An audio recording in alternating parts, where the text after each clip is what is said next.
Hello, everybody. I know it has been a hot minute since you have heard from me, and I've done so much personal development in between now and the last podcast that we put up, so I really want to just bring you up to speed, tell you what's going on now, and also give you some really tangible tips to bringing your goals into the new year and really making sure that they actually happen this time and they don't just stay goals and dreams. So what we're going to do today is actually go through 7 different steps of how to really make sure that your 2019 plans happen. And the thing is, you really want to do this ASAP. You don't want to wait until the new year because then, you're already in the new year. That time has already passed. You've already let the momentum and the excitement of 2019 pass once we're in it. So when you hear this, when you see this go live, listen to it. Don't put it off. I'm going to keep this quick so that it is something you can listen to quickly and you don't have to spend a ton of time on it, but this is going to really help make sure that you have the 2019 that you want to, and it really brings you the success and the goals achieved that you want to. So without further ado, I am just going to jump right on into it. So first of all, I just kind of want to bring you guys up to speed and let you know that I'm currently in Australia. And so my boyfriend and I left the US at the very beginning of December, and it was snowing, and we both just knew that we needed to get out. We needed something different. And so we went to Hawaii for a week, and the purpose of that was really to help both of us just slow down and come back to earth and come back to center and recognize how hard we've been working and, take time to breathe and chill again. So I actually had a really hard time doing that. And even when we were in Hawaii, we had pretty awful service, so it was really hard for me to do anything, but it was still on my mind. I could not get it off my mind.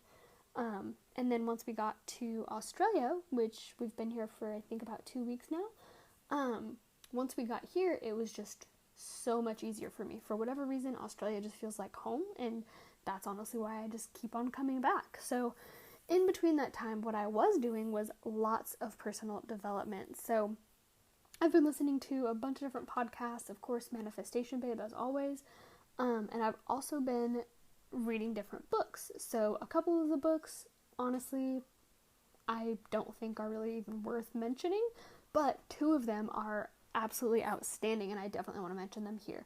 So the first one that I want to mention is Be Obsessed or Be Average by Grant Cardone, and oh my goodness, you guys, it's actually so incredible. Like, if you're struggling at all with putting yourself out there and with overcoming just what other people might think of you in any sense of your life, like, you need that book. It is incredible. It's very in your face and very type A personality. So if that's something that you have a hard time hearing, you might not like the book. And I know that some people I've recommended it to have, read a couple pages and they're like, yeah, nope, I hate this book, not for me. Other people are like, oh my gosh, I love it. And honestly, I had places where I was like that. I was both of those throughout the book. So yeah, I would just say, of course, like anything, take what he says with a grain of salt, but also know that he's incredibly successful and healthy and has great relationships and he's a great human being. So just overall, highly recommend that book. Definitely check it out if you get the chance. And then the other one is actually what's really inspired this podcast. So the other one is called The Slight Edge. And honestly, I'm about halfway through it right now. And for most of the first half, I was like, yeah, I already know all of this. This isn't very helpful, whatever, like just really speeding through it. And then this last chapter that I just listened to today, I was like, it finally clicked. And that is exactly what I want to share with you guys. So the first thing that I want to dive into now that we're getting into our practices, actually, I would love if you could grab a piece of paper or a notebook, whatever you like writing in, as well as a pen. So this will be a lot better done on paper rather than in the notes in your phone. So, if you have to, if you're listening to this at the gym or in the car or something and you have to write the notes somewhere else or just keep them mental for now, that's totally cool. But yeah, I would definitely write these down because seeing your goals in your own handwriting is like the most powerful message to the universe ever. Like, seeing it typed in like perfect hand or in perfect, like computer font, like that's all good and fine, but when it's in your own handwriting, it adds an extra layer to it, so it can help you really manifest it a lot easier and a lot quicker that way. So the first thing I want you guys to do is actually just think of something that you really, really wanted to happen this year that didn't happen. Like I said earlier, it doesn't matter if this is with your relationships, if it's with weight loss, if it's with a career or success goal, if it's a financial goal. It doesn't matter what area of life it's in. Just bring something to mind that you really wanted to bring into your life that didn't happen for whatever reason. Okay, I hope you have like a super clear, specific idea. If not, press pause and like really think about this. Get something good. So the next thing I want you to do is really think about why you wanted this so bad. What did that mean to you?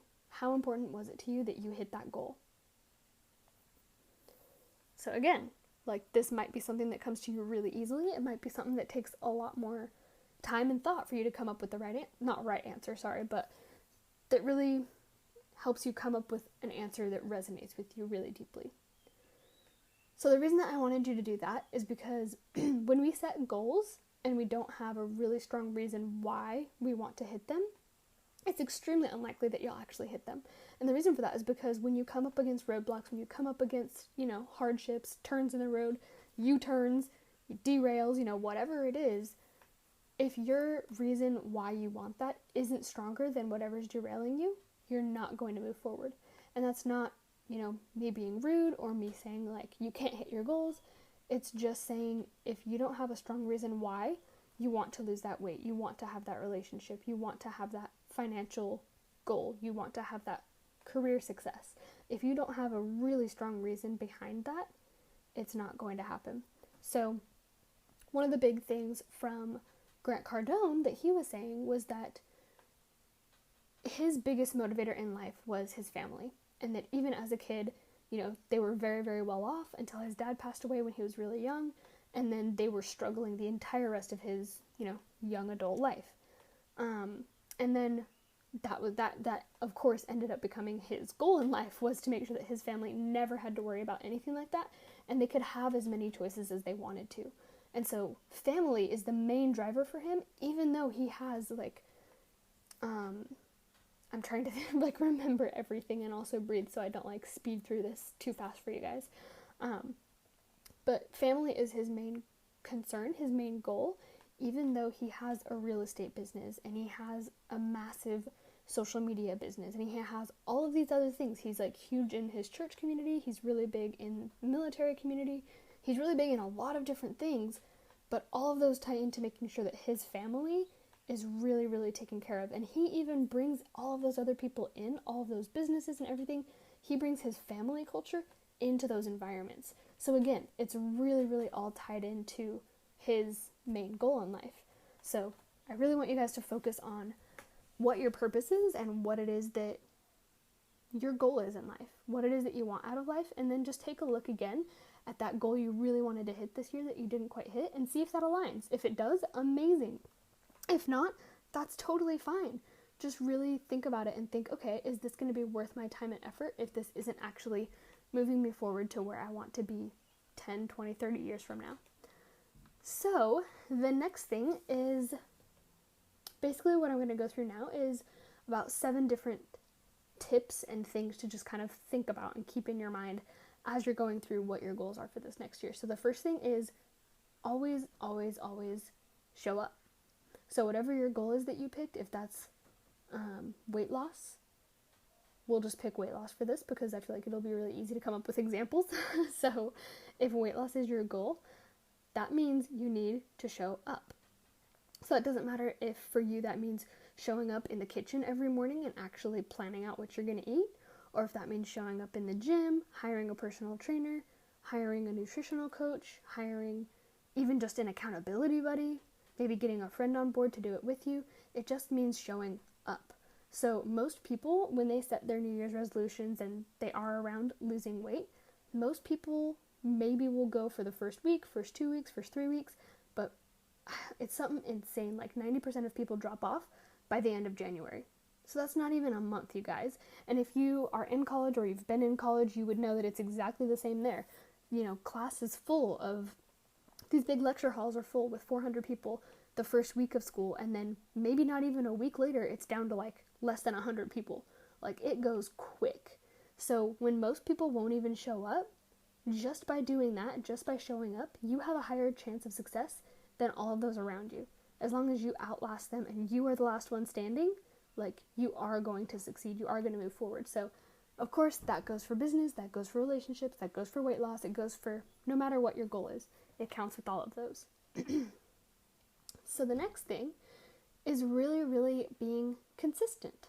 So making sure that your daily actions are helping you get to where you want to be. So just like I was saying, show up in the kitchen if weight loss is your goal. Don't just show up in the kitchen once, make one salad or make one massive salad and then expect to eat that for the next year. That'd be disgusting, right? Like, if you did make a salad that big in a month, it would be really nasty and it would probably smell terrible too. So you need to keep doing small daily actions. Again, this doesn't matter if it's doing one little thing. If it's trying to find a relationship, maybe get on Bumble or Tinder. I almost forgot what they were called. Maybe get on those and just try actually having a real conversation with like one person a day. So, something small. It doesn't have to be huge. An example that they actually gave in The Slight Edge was more related to baseball. So what they said was that they gave the teammates an option. They said, hey, after practice every day, take 100 balls out, do 100 extra hits. It's only going to take you 20 minutes.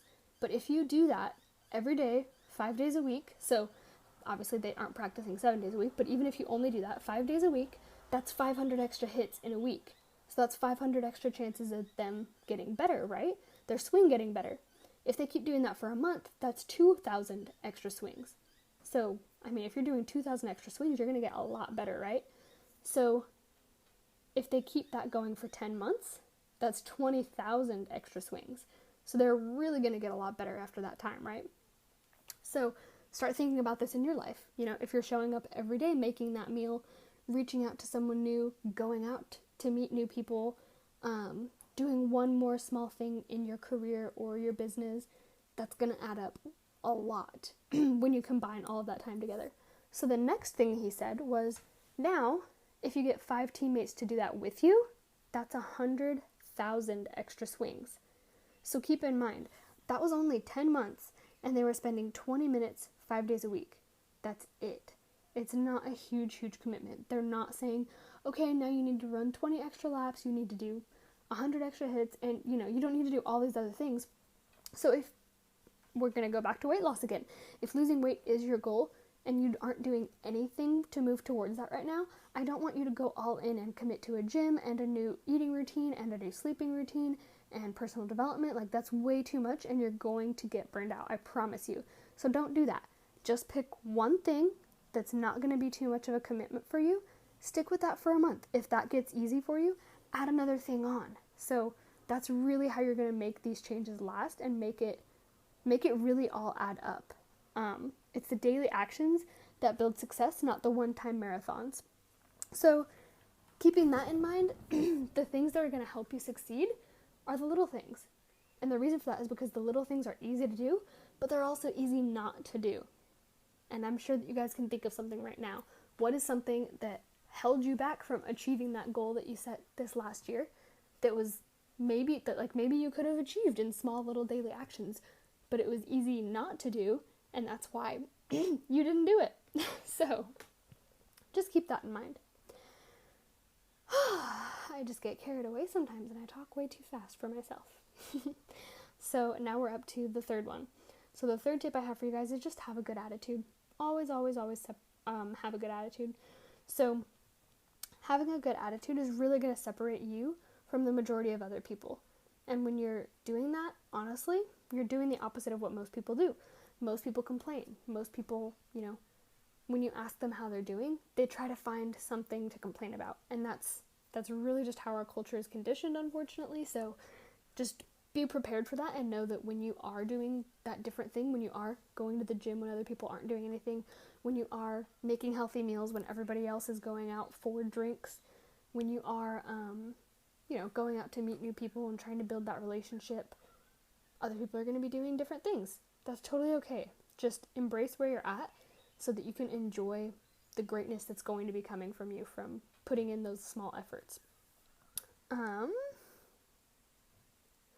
So yeah, just keep in mind that happiness actually comes before success. So I know a lot of times we get really wrapped up in thinking, okay, once I, advance in my career, once I get that relationship, once I lose that weight, I'll be so happy. But really, happiness comes before you hit those things, not the opposite way around. So once you're happy in where you're at right now, and you can be grateful for the body you have right now, the relationship you have right now, the amount of success you have right now, you're going to become a lot more magnetic and attract all those things that you're hoping for, all those things that you're wishing for. So think about this in the sense of with dates and with coworkers. Who do you actually want to be around? You want to be around the positive person, right? You want to be around the person with a good attitude.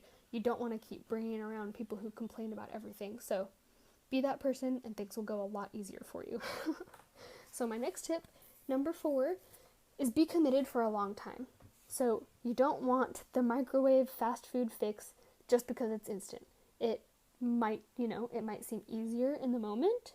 It might be like, okay, cool, I can just make this meal really quick, or I can just stop by this restaurant really quick, but that might end up leaving you with more problems down the road. And I know that you want long-term sustainable results. You don't want to just jump into a brand new relationship and do everything possible like in the first day and then do nothing for the next 40 years, right? Like, you want to enjoy the entire thing. So just be committed for a long time. So on that note, and something that I might title this, where I'm not sure yet, but basically, research shows that it takes about 10,000 hours to get really good at something. So think about that, 10,000 hours. That probably sounds like a huge number, right? That's actually about 40 hours a week for 5 years. So if you're in a corporate career, or if you're working a 9 to 5 or anything like that, and you've been there for 5 years, or you're going to be there for about 5 years, or you're coming up on that, that's about 10,000 hours. So think about this even in the sense of school and college, right? We go to college for most oftentimes now, 5 years, and maybe we're not spending 40 hours a week, but we're definitely spending a lot of time in class, right? So just keep that in mind. There's no shortcut to success. There's no way to just hit your goal and microwave things and just get there immediately. It takes those small daily actions that we talked to at the very beginning. So no matter what it is that you're trying to accomplish, ask yourself, am I willing to put in 10,000 hours to get what I want? Because if you're not, again, kind of going back to your reason why you want it, if you're not willing to put in the time, you're probably not going to stick around long enough to actually get it.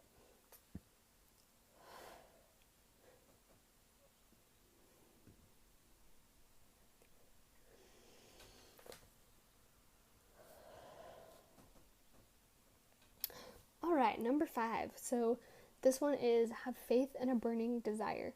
So you're always going to have obstacles and roadblocks. I know I talked about this before, but I really want to make sure that you guys just create that burning desire within yourself, because if you don't have it, again, it's not going to happen. You're always going to have roadblocks. Successful people actually see these roadblocks as opportunities for learning and growth, and that is something that I feel like I've embraced so much in the last 3 years. Is just anytime that a problem comes up, I think, okay, what is this teaching me? What am I learning from this? Rather than thinking, oh my gosh, I can't believe that just happened to me, and finding as many negative things as I can about it. Just look at how you can change your philosophy around those things, around those problems, and instead of thinking, oh, I'll never have, the boyfriend that I want or whatever, think, okay, how can I become the best version of myself so that I attract the boyfriend of my dreams, or whatever it is that you're aiming for. Same goes with money. Instead of saying, I can't afford that, say, how can I afford that? It's a challenge rather than a limitation, is really how I think about it. So, number 6 is be willing to pay the price. So, for me, personally, this was losing friendships. I lost so many friendships when I started my business because of all the judgment I got from people.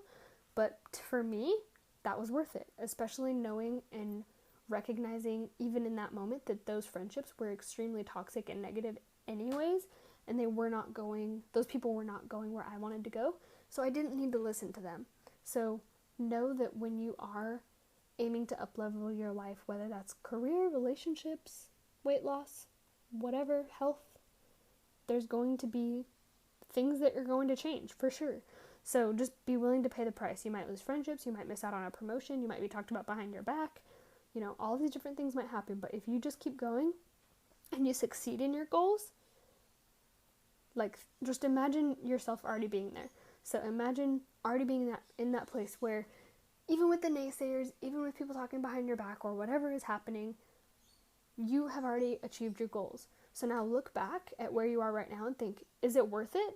Was it worth it to you to lose those people in your life or to lose that money in order to feel however you feel in that moment, achieving whatever goal you're going for? Most likely, if everything else that we've done so far is positive and everything else is a yes, then yeah, it's probably worth it. Okay guys, we're up to the very last one now. So number 7 is practice integrity. So what do you do when nobody else is watching? Do you still grow? Are you still practicing? Are you still pushing yourself and trying to become a better version of yourself in whatever way that you need to hit these goals? Nobody should ever have to push you or motivate you. That has to come from within. So again, this is really just tying it all back into what we talked about at the beginning here. Why are you going after the goal that you want to hit? Why did you want that goal in 2018? And what goal or goals are you going for in 2019? And what's your motivation behind them? Because if somebody else has to motivate you and somebody else has to push you, clearly that's not something that you're really that passionate about. No matter how hard you're telling yourself that it is, like, if somebody else has to motivate you to do it, it's just not really your priority. And that's another thing, is when it comes to time, what else? Mostly time is what I see this with, is people say like, oh, the holidays are coming up, I really don't have time for XYZ, or, there's things going on with my family right now, I really just don't have time, or work's really busy, I don't have time. And I'm going to be a little bit in your face right now and say that is never the real problem. I hear it a lot with money as well, but it's mostly time that I hear people say this with, is they don't have the time to do something. Try, instead of saying that, try saying, that's not a priority for me right now. And just see how that feels, because that's going to change your perception of time. Because we all have more than enough time to do everything that we want to do. We're just not choosing to do those little, small, daily actions to make it happen.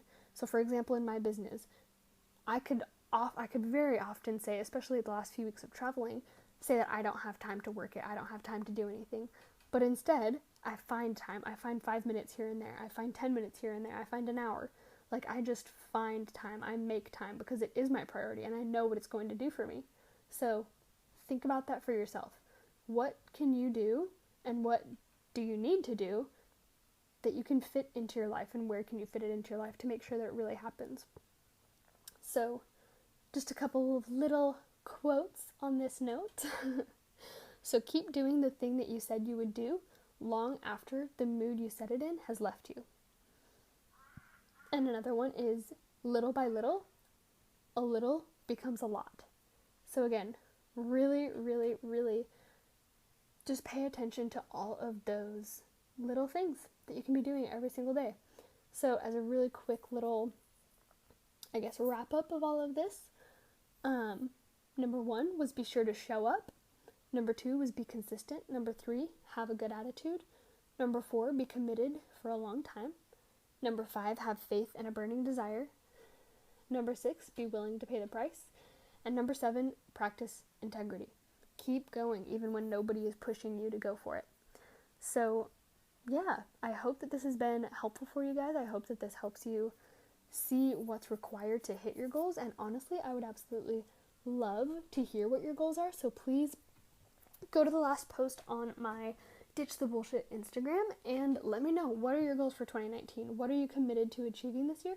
What are you committed to putting your time into? And actually, what I think is even more important that I would really love to hear from you guys, why? Why are you going after these goals? Why are you wanting to change these things? Why are you wanting to improve yourself? Whatever it is that you're going after, I want to know what it is and I want to know why. So I hope you enjoyed this episode and let me know what you want to hear about next. I'll be sure to talk about it.